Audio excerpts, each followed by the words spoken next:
සමහර ගැටලුවක් සමහර අය ලිංගික ක්‍රියාවලියේදී දැන් මෙහෙමනේ දැන් මේව ඔන්ලයින් යනවා ලයිව් ගියාම මේ රටේ ඉන්නවා අඩුවෙන් ඉගෙන ගත්තු එක්ක ඉගෙන ගන්න බැරි එක්ක මොලේ ඇති නමුත් එතන නැති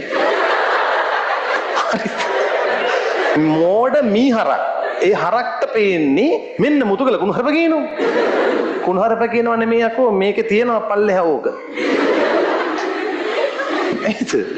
එතකොට ඒක මම කියලා දෙනද කවුද කියලා තින්නේ අනිත් එක මම ශිෂ්ණයට නොකිය රොකට් එක කියන්නේ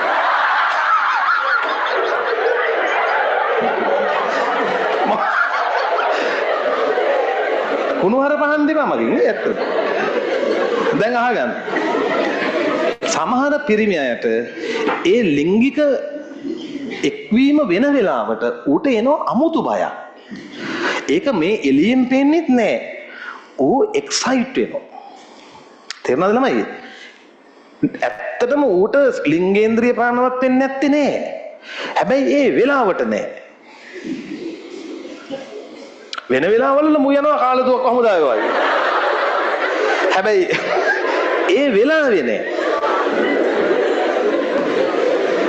එතකොට අන්න ඒ අයට ඒ මොහොතේදී මේ අනුවේගී එක පාලනය වෙන්න ඌමනා බෙහෙත් ප්‍රතිකාර තියෙනවා. ඒවට යොමු වෙන්න ඕන.